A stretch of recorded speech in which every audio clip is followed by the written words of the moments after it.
दोस्तों A1 aptitude academy में फिर से आपका स्वागत है।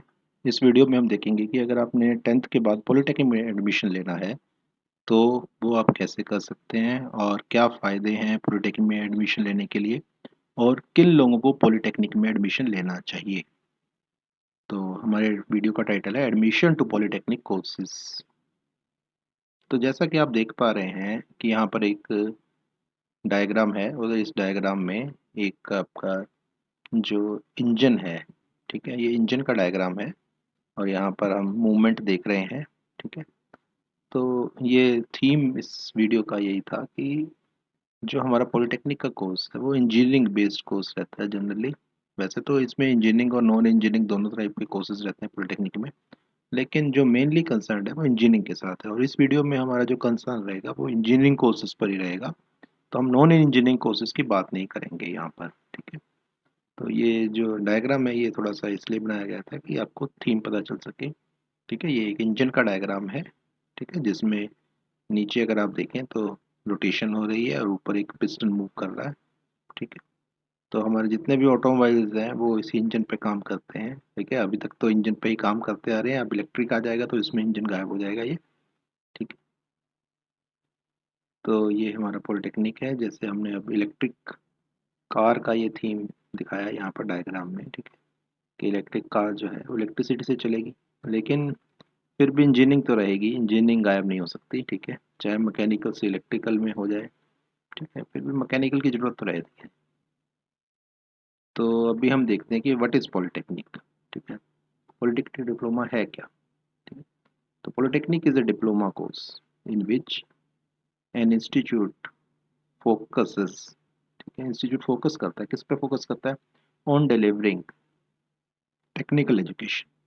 ठीक है, तो अभी हम टेक्निकल की एजुकेशन की बात कर रहे हैं, तो टेक्निकल एजुकेशन मिलेगी आपको। ठीक है, इंस्टीट्यूट आपको टेक्निकल एजुकेशन देगा इसमें। तो जनरली जो पॉलिटेक्निक डिप्लोमा है वो हमारा कितने साल का है, 3 साल का, 3 इयर्स का है। और ये जो हमारा 10th के बाद होता है। ठीक है, वैसे तो 12th के बाद भी है, कुछ एक कोर्सेज हैं जो 12th के बाद अवेलेबल हैं, लेकिन जनरली जो कोर्सेज हैं वो 10th के बाद अवेलेबल हो जाते हैं। इसमें बेसिक क्वालिफिकेशन 10th है। ठीक है, तो अब हम देखते हैं कि फैक्टर अफेक्टिंग योर चॉइस। तो आप अगर डिप्लोमा में जाते हैं तो कौन कौन से फैक्टर्स हैं जो आपकी चॉइस को अफेक्ट करते हैं। तो फर्स्ट जो फैक्टर है हमारा परसेंटेज इन 10th। वैसे तो देखिए जनरली जो एलिजिबिलिटी कंडीशन है वो 40% की है। अगर आपके 40% मार्क्स हैं 10th में तब भी आप डिप्लोमा में जा सकते हैं। ठीक है, वो बात अलग है कि आपको एडमिशन मिलेगा या नहीं मिलेगा मेरिट के बेस पर। ठीक है, लेकिन आजकल प्राइवेट जो हमारे डिप्लोमा कॉलेज हैं उनमें तो सीट्स वैकेंट रहती हैं, तो मिल जाता है जनरली एडमिशन। अगर आपके 40% मार्क्स भी हैं 10th में तब भी आप ले सकते हैं। ठीक है, लेकिन जो अच्छे इंस्टीट्यूट्स हैं वहाँ पर एंट्रेंस टेस्ट भी है, तो वहाँ पर जो है आपको एंट्रेंस टेस्ट पहले क्लियर करना पड़ेगा, उसमें आपको मेरिट लिस्ट में आना पड़ेगा। ठीक है, तो उसके बाद ही आप ले सकते हैं एडमिशन। लेकिन एक पर्सनल एडवाइस ये रहती है कि अगर आपके मोर देन 60% मार्क्स हैं तभी आपको इसमें एडमिशन लेना चाहिए, क्योंकि थोड़ा डिफ़िकल्ट रहता है कि अगर आपके मार्क्स कम हैं और अगर आप एडमिशन ले लेते हैं इसमें तो आगे जो एग्ज़ाम है इसके पेपर्स हैं वो क्लियर भी तो करने हैं आपको। तो मोर देन 60% अगर आपके मार्क्स हैं 10th में तब तो फिर भी आपके लिए ईजी हो जाएगा। सेकंड जो हमारे पास फैक्टर इफेक्ट करता है वो क्या है, सब्जेक्ट ऑफ इंटरेस्ट। अगर मान लीजिए आपका थोड़ा सा इंटरेस्ट मैथ और साइंस की तरफ था 10th तक, तब आपके लिए बहुत इजी हो जाता है आप इस कोर्स में एडमिशन लें। और अगर आपका इंटरेस्ट मैथ और साइंस में नहीं था तब आप अवॉइड कर सकते हैं या आप नॉन इंजीनियरिंग कोर्सेज पर एडमिशन ले सकते हैं डिप्लोमा में। ठीक है, इंजीनियरिंग साइड में आप तभी जाइए अगर आपका थोड़ा सा भी इंटरेस्ट मैथ और साइंस की तरफ है या आपको लगता है कि आप इम्प्रूव कर पाएंगे। देन थर्ड है आपके पास जो फैक्टर है फाइनेंशियल कंडीशंस। तो फाइनेंशियल कंडीशंस का मीनिंग ये है कि आपकी फैमिली कंडीशंस क्या हैं। देखिए डिप्लोमा कोर्सेज जो गवर्नमेंट वाले हैं वो तो एक तरह से ये मान के चलिए कि फ्री के टाइप के हैं, बहुत कम फीस रहती है उसमें। और प्राइवेट में फ़ीस थोड़ी ज़्यादा रहती है। ठीक है, लेकिन फिर भी अगर आपको एक लो कॉस्ट में अच्छा कोर्स करना है तो diploma is the best. Then हमारे पास फैमिली बिजनेस है। ठीक है, अगर आपका फैमिली बिजनेस थोड़ा सा डिप्लोमा इंजीनियरिंग की साइड का है, जैसे मान लीजिए अगर आपके कोई इलेक्ट्रिकल की शॉप है या आपके पास इलेक्ट्रिकल की छोटी फैक्ट्री है, स्मॉल स्केल इंडस्ट्री है, इंजीनियरिंग बेस्ड कोई भी हो सकता है। मान लीजिए आपके फैमिली कॉन्ट्रैक्टरशिप है, ठीक है, या ड्राफ्ट्समैन है, तो बहुत ही अच्छा हो जाता है आपके लिए कि आप इंजीनियरिंग में स्टार्टिंग से चले जाएं। देन उसके बाद आपके पास आ जाता है नंबर ऑफ ईयर्स यू है। देखिए, इससे कम ड्यूरेशन का कोर्स होता नहीं है। आप 10th के बाद 3 साल के अंदर अपने पैरों पर खड़े हो सकते हैं, ठीक है। अगर आपके पास नंबर ऑफ ईयर्स कम है, ठीक है, आप जल्दी अपने पैरों पर खड़ा होना चाहते हैं, तो diploma is the best. Then your aim in life, ठीक है, आप क्या बनना चाहते हैं। अगर आप इंजीनियरिंग करना ही चाहते हैं तभी आप इसमें जाइए, अदरवाइज मत जाइए, ठीक है। ये सब फैक्टर्स हैं। अब पॉलिटेक्निक क्यों करना चाहिए, देखिए ये भी सिमिलर स्लाइड है लेकिन थोड़ा सा हम एक्सप्लोर करेंगे। देखो, पहला है डिप्लोमा मेक की जॉब रेडी, ठीक है। डिप्लोमा आपको जॉब रेडी बना देता है, 3 साल के अंदर अंदर ही आप जॉब पर लग सकते हैं। दूसरा क्या है, डिप्लोमा स्टूडेंट्स आर, ठीक है, more likely to be hired, आसानी से हायर हो जाते हैं, ठीक है, diploma students. Then third is diploma can be completed in significantly less time, ठीक है। 3 साल का है तो इससे छोटा कोर्स हो नहीं सकता। वैसे आप +2 करते हैं, उसके बाद 1 साल हो रहा है, लेकिन डिप्लोमा अपने आप में एक कंप्लीट क्वालिफिकेशन है। Then diploma come at a fraction of the cost, ठीक है। तो इसका मीनिंग क्या है कि कॉस्ट बहुत कम इन्वॉल्व होता है, फीस बहुत कम आपको देनी पड़ती है, ठीक है। ये सब चीज़ें हमने पहले डिस्कस कर ली हैं। अब एलिजिबिलिटी क्या है डिप्लोमा की, कुछ चीज़ें मैंने बता दी कि एलिजिबिलिटी में क्या था, ठीक है। तो क्वालिफिकेशन क्या चाहिए, 10th चाहिए आपको, ये तो हमने क्लियर कर लिया, ठीक है। अब मिनिमम जो हमारे पास मार्क्स है वो 40% है, लेकिन ज़रूरी नहीं है कि अच्छे इंस्टीट्यूट के लिए आपको 40% में एडमिशन मिल जाए, ठीक है। तो आपको एंट्रेंस टेस्ट फेस करना पड़ सकता है। देन उसके बाद क्या है, हमारे पास नेशनैलिटी इंडियन होनी चाहिए, ठीक है। उसके बाद आपके पास आ जाती है नेक्स्ट स्लाइड, हमारे पास पॉलिटेक्निक डिप्लोमा मेजर स्ट्रीम्स। तो मेजर स्ट्रीम्स में कौन कौन सी स्ट्रीम्स हैं, देखिए अभी हम बात कर रहे हैं सिर्फ इंजीनियरिंग की, नॉन इंजीनियरिंग की बात नहीं करते। तो इंजीनियरिंग में आर्किटेक्चर आप ऑप्ट करते हैं, ठीक है। उसके बाद सिविल इंजीनियरिंग हो सकती है आपके पास। देन उसके बाद computer engineering, then electrical engineering, electronics and communication engineering, then आपके पास मैकेनिकल इंजीनियरिंग, ये सब हैं। देन ऑटोमोबाइल इंजीनियरिंग, ठीक है, और स्पेसिफिक हो जाता है ये। देन हमारे पास प्रोडक्शन इंजीनियरिंग। तो यहाँ पर जो प्रोडक्शन इंजीनियरिंग है, ऑटोमोबाइल इंजीनियरिंग है, ये सब मैकेनिकल इंजीनियरिंग के ही थोड़ा स्पेशलाइज्ड ब्रांचेस रहती है, ठीक है। तो ये सब हमारे पास कोर्स अवेलेबल है डिप्लोमा में। अब हम बात करते हैं कि अगर आपने डिप्लोमा को चूज़ कर ही लिया है, ठीक है, तो स्टेट वाइज एंट्रेंस एग्जाम्स कौन कौन से हैं, ठीक है। अगर आपने अच्छे इंस्टीट्यूट में एडमिशन लेना है तो आपको, या गवर्नमेंट इंस्टीट्यूट में, अच्छे गवर्नमेंट इंस्टीट्यूट में एडमिशन लेना है, तो आपको स्टेट वाइज जो एंट्रेंस एग्जाम है, आप जिस स्टेट से बिलोंग करते हैं वहाँ पर सीट्स उस स्टेट की रिजर्व रहती हैं, ठीक है। जैसे मान लीजिए अगर आप हरियाणा से बिलोंग करते हैं तो हरियाणा के अगर आपके पास डोमिसाइल है तो आपकी सीट थोड़ी रिजर्व रहेगी। दिल्ली के हैं तो दिल्ली की, पंजाब के हैं तो पंजाब की। तो आप किस स्टेट से बिलोंग करते हैं, वहाँ का जो सबसे अच्छा इंस्टीट्यूट है उसको आप सर्च कर सकते हैं, ठीक है। तो वहाँ पर एडमिशन के लिए उस स्टेट का आप एंट्रेंस एग्ज़ाम दे दीजिए। तो सबसे पहले जैसे मैंने स्टेट वाइज किया तो इसमें आंध्र प्रदेश का है, ठीक है। तो मैंने 2021 का जो एग्ज़ाम है उसके नाम लिखे हुए हैं, एपी पॉलिटेक्निक, ठीक है। तो आंध्र प्रदेश पॉलिटेक्निक का जो एग्ज़ाम है इसको बोलते हैं एपी पॉलिटेक्निक। देन असम का है असम पीएटी, ठीक है। तो इस तरह से नाम है, हर एक जो स्टेट है उसके लिए एक एग्ज़ाम का नाम है। अरुणाचल प्रदेश है तो इसको भी एपी, ठीक है, JEE बोलते हैं, joint entrance exam. Then Bihar का है, ठीक है, बिहार ने अपना नाम DCECE रख दिया, ठीक है। देन उत्तर प्रदेश का है, उत्तर प्रदेश का JEE, ठीक है, CUP, ठीक है। तो इस तरह से नाम है। वेस्ट बंगाल का है, देन जम्मू एंड कश्मीर का है।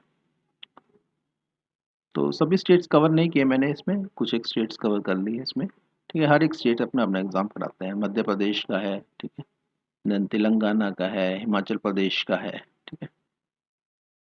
अब इसमें छत्तीसगढ़ का है, ठीक है, झारखंड का है, जैसे हरियाणा का भी है, पंजाब का भी है, तो दिल्ली का भी। हर एक स्टेट का अपना अपना एग्ज़ाम होता है। तो आप जिस स्टेट से बिलोंग करते हैं तो आप स्पेसिफिक वहाँ पर सर्च कर सकते हैं कि उस स्टेट के लिए एग्ज़ाम का नाम क्या है, उसकी डेट्स क्या हैं, ठीक है, उसके लिए जो हमारा कोर्स है वो क्या है, ठीक है, सिलेबस क्या है, तो वो डिटेल में आप सर्च कर सकते हैं जहाँ से आप बिलोंग करते हैं। देन नेक्स्ट है हमारे पास कैरियर ऑप्शंस। ये ज़्यादा इंपॉर्टेंट है कि अगर आप डिप्लोमा चूज़ आपने करना है तो क्यों करना है, आप डिप्लोमा करने के बाद कहाँ पर जाएंगे, ठीक है। करियर ऑप्शंस क्या क्या है, तो हमने क्लासीफाई किया है इसको 3 कैटेगरीज में। तो सबसे पहले मैं कहता हूँ गवर्नमेंट जॉब में जा सकते हैं आप। देन सेकंड है प्राइवेट, आप जॉब में जा सकते हैं प्राइवेट सेक्टर। देन आप अपना काम भी कर सकते हैं ओन वर्क। तो क्लासिफिकेशन कर दी मैंने 3 पार्ट्स में, ठीक है, गवर्नमेंट जॉब, प्राइवेट जॉब और ओन वर्क। तो फर्स्ट देखिए हम गवर्नमेंट जॉब से स्टार्ट करते हैं, ठीक है। तो आप इंडियन आर्मी में जा सकते हैं, ठीक है, इंडियन नेवी, देन एयरफोर्स, मतलब आप डिफेंस सर्विसेज में आसानी से जा सकते हैं, क्योंकि टेक्निकल कोर्स है। देन आप इंडियन रेलवेज में जा सकते हैं। अगर आपने देखा हो तो रेलवेज में जितने भी हमारे जो इवन जो ड्राइवर्स रहते हैं, ठीक है, वो भी हमारा मिनिमम डिप्लोमा होल्डर होना चाहिए, टेक्निकल होते हैं सब।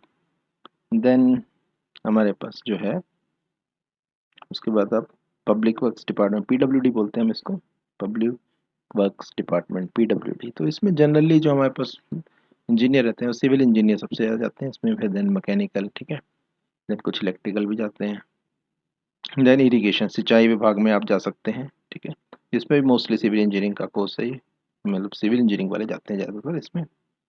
देन उसके बाद सिंचाई में सिविल हो गया, मैकेनिकल हो गया, ठीक है। देन हम बात करते हैं गवर्नमेंट जॉब्स में जो सेकंड कैटेगरी आती है वो होती है पीएसयूज की, ठीक है। तो पीएसयूज क्या होती हैं, जैसे पब्लिक शेयर यूनिट्स बोलते हैं हम इसको। तो गेल है, जैसे gas authority of India limited, ये आपने सुना होगा, ठीक है। ये तो पीएसयूज हैं, इसमें आप आसानी से जा सकते हैं, ठीक है। तो डीआरडीओ में जा सकते हैं आप, ठीक है। डीआरडीओ क्या करती है, डिफेंस रिसर्च का काम करती है, defence research and development organisation, ठीक है। तो जितना भी हमारे हथियार हैं उनके ऊपर जो रिसर्च होनी है, नया डेवलपमेंट है, वो सब डीआरडीओ का काम है। Then ONGC, oil and natural gas commission, ठीक है, इसका काम क्या रहता है, ऑयल और गैस निकालना, ठीक है। देन बीएचईएल है हमारे पास, भारत हैवी इलेक्ट्रिकल लिमिटेड, बड़े बड़े जो मोटर्स होती हैं जैसे, ठीक है, तो ये सब भारत हैवी इलेक्ट्रिकल लिमिटेड बनाती है, मतलब हैवी इक्विपमेंट्स से रिलेटेड है ये, और वो भी कौन से, इलेक्ट्रिकल इक्विपमेंट्स। देन बीएसएनएल, तो बीएसएनएल हमारी क्या है, संचार विभाग, दूरसंचार विभाग से रिलेटेड है, ठीक है। तो पहले तो ये कंपनियां नहीं थी, ठीक है, पुराने जितने भी टेलीफोन थे वो बीएसएनएल से ही होते थे। तो अब एनटीपीसी है। तो एनटीपीसी क्या करती है, ये कोयले से बिजली बनाती है, नेशनल थर्मल पावर कॉरपोरेशन। तो इन सब में आप जा सकते हैं, ठीक है। देन हमारे पास जो है कंस्ट्रक्शन फर्म्स है, ठीक है, वो तो है गवर्नमेंट जॉब, अब प्राइवेट जॉब पे आ गए हम।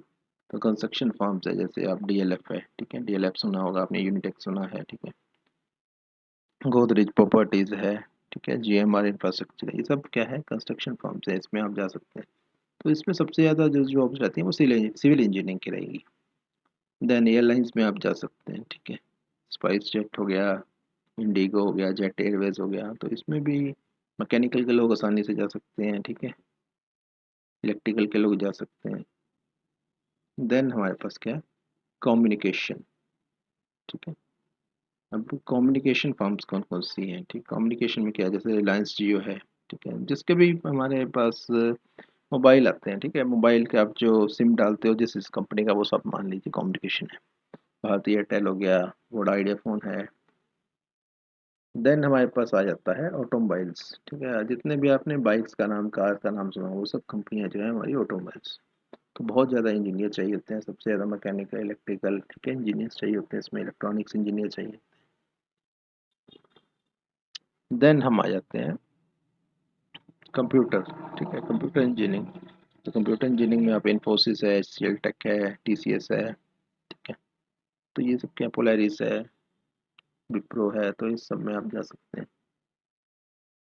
देन हमारे पास मैकेनिकल इंजीनियरिंग की कुछ फर्म्स होती हैं, जैसे एसीसी है।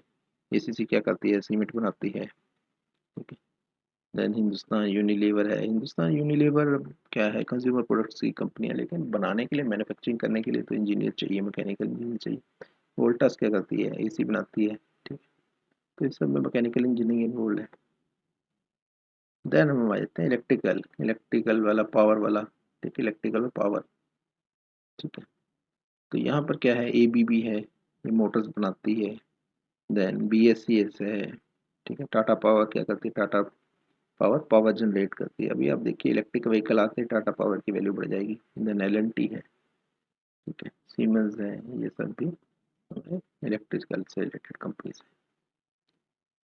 अब हम बात करते हैं कि अगर आप मान लीजिए वो सब नहीं करते तो अपना काम भी कर सकते हैं। तो अपना काम किस तरह से कर सकते हैं, आप सेल्स एंड मार्केटिंग का काम कर सकते हैं, ठीक है। कोई भी टेक्निकल प्रोडक्ट उठाइए, आप उसकी सेल्स कर सकते हैं, अपनी दुकान खोल सकते हैं, या फिर आप खुद भी मार्केटिंग कर सकते हैं। देन आप वैल्यूएशन का काम कर सकते हैं, ठीक है। वैल्यूअर कौन होता है, जो किसी भी चीज़ का भाव लगाता है। जैसे मान लीजिए कोई मकान है, ठीक है, तो उसका क्या भाव होगा, ठीक है, क्या प्राइस होना चाहिए, वो क्या वैल्यूअर का काम है। वैल्यूएशन में जा सकते हैं। देन आप आर्किटेक्ट बन सकते हैं, लेकिन जूनियर आर्किटेक्ट बनेंगे आप, ठीक है। फुल फ्लैश तो नहीं बनेंगे, वो तो आप BArch करना पड़ेगा आपको। देन क्या करते हैं आप, ड्राफ्ट्समैन बन सकते हैं, ठीक है।